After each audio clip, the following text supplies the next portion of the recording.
My name is Wes Porch, in English, Avraham Barak ben Avraham in Hebrew. I live in Texas, have lived in Texas all my life. I'm 66, and really it's 66 years young. My story is a very, in some ways, unique story, sometimes almost, to some people, bizarre. As I've said, I was born and reared in Texas, in a Southern Baptist home, which is not exactly something that many Jews relate to. And as I grew up and as I became more aware of my religion and what I was doing, when I came from a very religious family, my mother was very religious. My grandparents were. They felt like we all needed to be in a church home, and that we all needed to follow the tenets of our faith. And so I adhered to the pathway.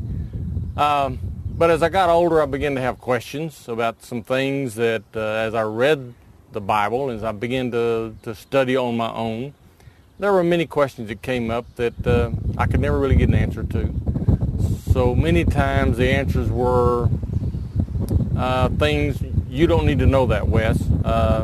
These are things we don't understand, Wes. These are great mysteries that we don't really understand, but this is what you need to do. And even to the point of the comment that, if you have that kind of question, Wes, then you need to look at your faith. You're probably not a Christian. As I grew up and got married, my wife and I, we both come from Southern Baptist backgrounds. We felt like we had been raised that way, so it was the right thing to do, was to raise our children in a Baptist home, in a Baptist church. And so as our journeys begin to progress, we begin to look at some other things and try to answer some of these questions that we had. We began to search. And this led us to, and I almost hate to use the word, but it served as a bridge for us. We met with a Messianic group that the guy was teaching what he called Hebraic perspectives. He was teaching the New Testament from Torah, more or less. And he threw out a lot of things that really was captivating. We had never been exposed to Torah, mitzvot. All of this is brand new. Israel. I taught school, I taught geography, I knew where Israel was. But as far as having any kind of connection, there was none. All it did was intensify my desire to search and to dig and to find out more about what he was saying. And in 2001, he put together a tour to Israel out of our group. I think there were 30 of us, I believe, came. We made the trip to Israel in 2001, June of 2001, spent 12 days here. It was a phenomenal visit. Never in my wildest dreams did I ever even imagine going to Israel. And now I was going to Israel with a reason. Even though it's somewhat misguided at that point, it was a reason. And so I really don't regret the Messianic influence because it served as a bridge to get me to look a little further. The day we left, as the plane left Tel Aviv, I punched my wife in the seat next to me and I said, "I'm coming back." And I don't really know why I said that, but there was a yearning inside me that I couldn't really put a finger on. It was just an intense something in my heart. And so I said, "I'm coming back." And I did. I came back 8 months later in March of 2002, knowing absolutely, basically no one in Israel. I get off the plane in Tel Aviv and here I am. I did have, through email and a couple of letters, a contact in Jerusalem, a man who owned a jewelry store on Ben Yehuda Street. So I made my way to his shop, and for the first time I actually met him face to face.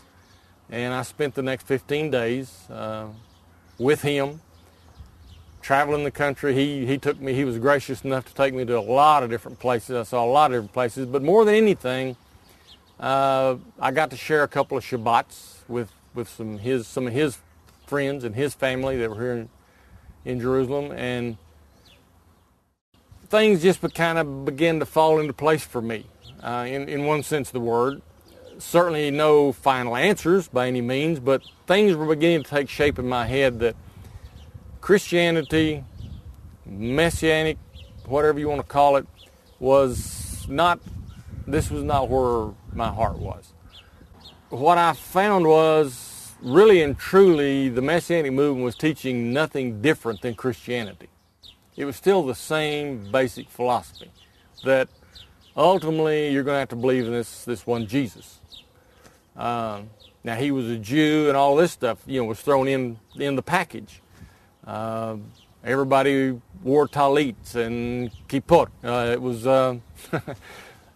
they borrowed a lot of Jewish ideas, tangible Jewish things in order to relate.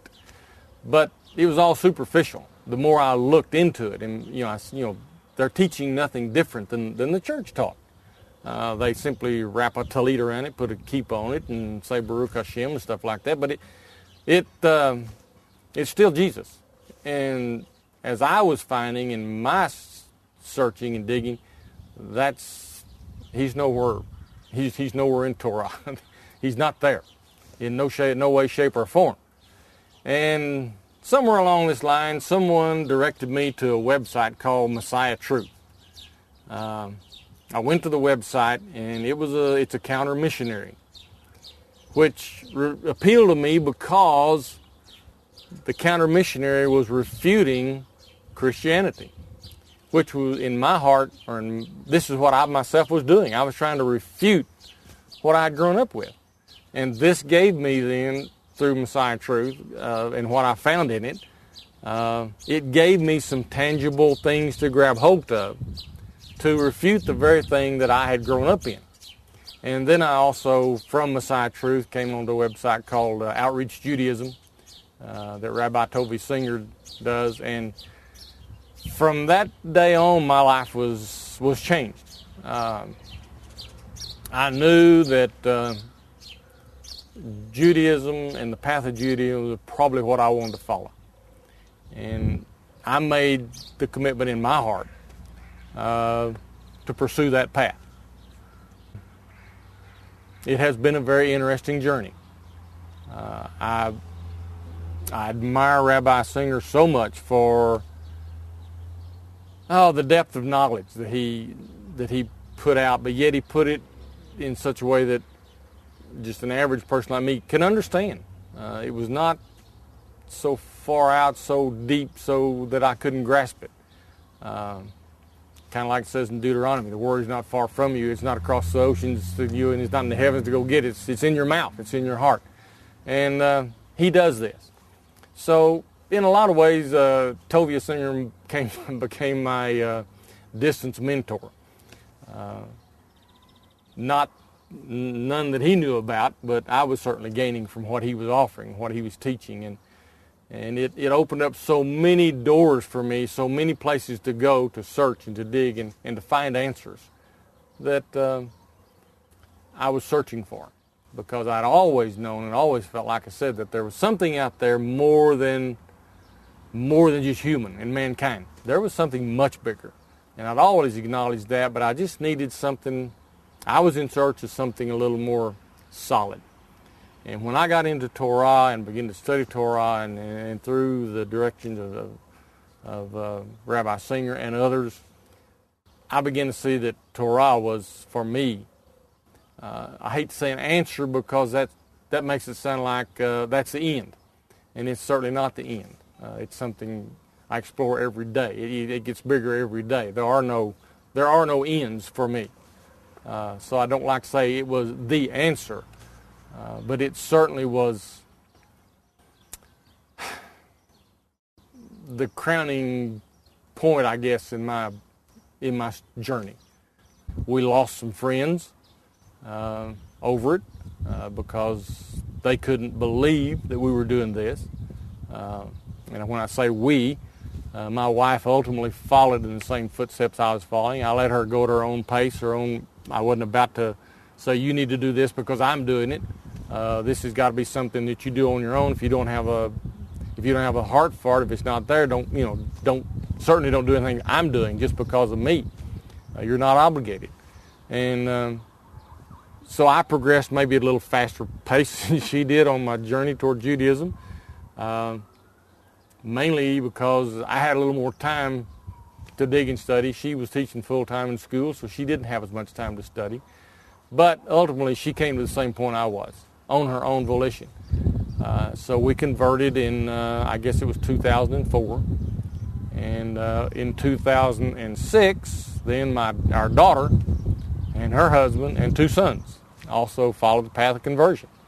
And it has been a wonderful, wonderful experience. One that I'll never regret anyway. What's it like to be in Israel? Every time I come, there's more of a connection with me and the land and with the people.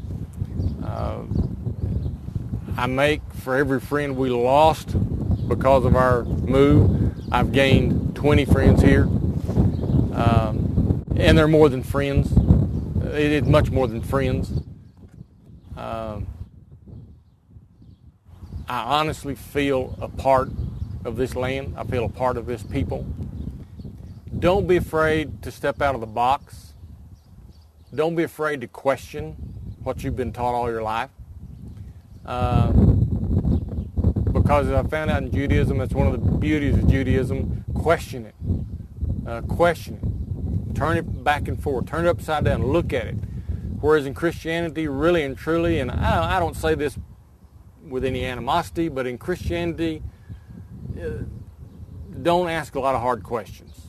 And you certainly don't step out of the box. Don't rock the boat, as the saying goes. And to people who have some nagging doubts and thoughts, don't be afraid to step out of the box. Don't be afraid to go to places like Outreach Judaism, Messiah Truth, and any one of a number of other places. Don't be afraid to go to those and read and explore. Don't be afraid to question.